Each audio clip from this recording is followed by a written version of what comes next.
Hello बच्चों, आज मैं क्लास 10th में जीव विज्ञान और इस जीव विज्ञान में topic nutrition in human being. तात्पर्य यह है मानव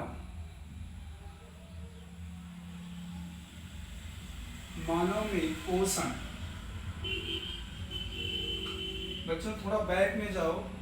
जब रेगुलर ऑनलाइन क्लास चल रहा था अप्रैल माह में, तो मैंने आपको जहाँ पे छोड़ा था ठीक उसी से आगे ले चल रहा हूँ और टॉपिक है मानव में पोषण, न्यूट्रिशन इन ह्यूमन बीइंग। सबसे प्रमुख बात बच्चों आप ये जानिए कि जो मनुष्य होता है वह ओमनीवोरेज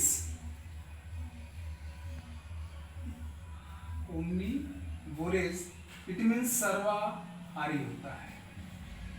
ठीक है, सर्वाहारी होता है। तात्पर्य यहाँ पे यह है कि मानव भोजन में साग, सब्जी, अनाज, दूध, अंडा तथा मांस, इन सभी को सम्मिलित करता है।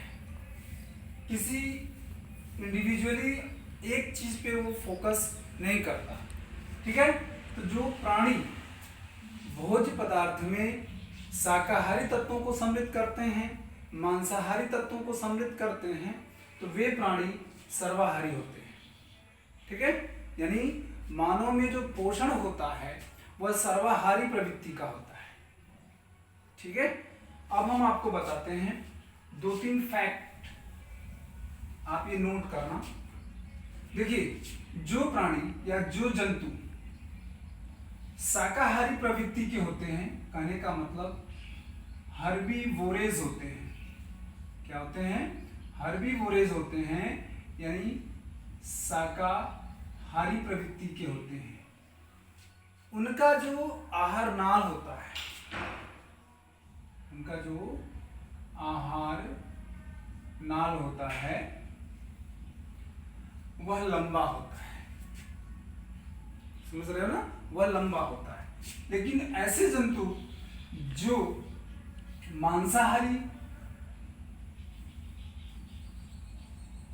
इट मीन्स कार्निवोरेज होते हैं, कार्निवोरेज होते हैं, उनका जो एलिमेंट्री कैनाल होता है वह शार्ट होता है, छोटा होता है। जैसे आप एक एग्जांपल ले लेंगे, जो जंतु सिर्फ मीट पे डिपेंड होता है भोजन के लिए, ऐसा जंतु है लायन।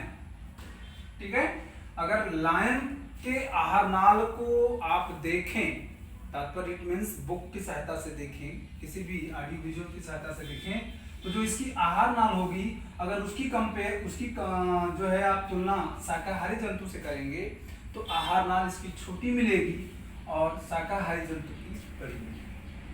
ठीक है, लेकिन अब चूंकि मानव की बात हो रही है, तो क्या मानव का जो आहार नाल होता है वो छोटा होता है? ऐसा कुछ नहीं है। क्योंकि मानव को मैंने पहले ही बता दिया कि मानव जो होता है वो सर्वाहारी प्रवृत्ति का होता है, अर्थात वह साग, सब्जी, अनाज, दूध, अंडे, मीट सभी को भोजन में सम्मिलित करता है, सभी कुछ खाता है। ठीक है, तो इसकी जो आहार नाल होती है मानव की, वो नॉर्मली होती है। और आहार नाल मानव का जो होता है वह बक्कल कैविटी से लेकर के, ठीक है, एनस तक होता है। ठीक है, कहने का मतलब मुख गुहा से प्रारंभ होकर के गुदा द्वार तक मानव का आहार नाल क्या होता है? उपस्थित होता है। ठीक है, अब हम बात करते हैं कि मानव में जो भोजन के पाचन का जो स्टेप होता है, ठीक है ना, वह 2 फॉर्मों में होता है। ठीक है, पहला जो फॉर्म होता है वो होता है फिजिकली। ठीक है, फिजिकली होता है। लेकिन दूसरा जो स्टेप होता है वो होता है बच्चों केमिकली। क्या होता है? केमिकली, फिजिकली और केमिकली, अर्थात यांत्रिक या भौतिक विधियों के थ्रू और रासायनिक या रसायन पदार्थ के थ्रू।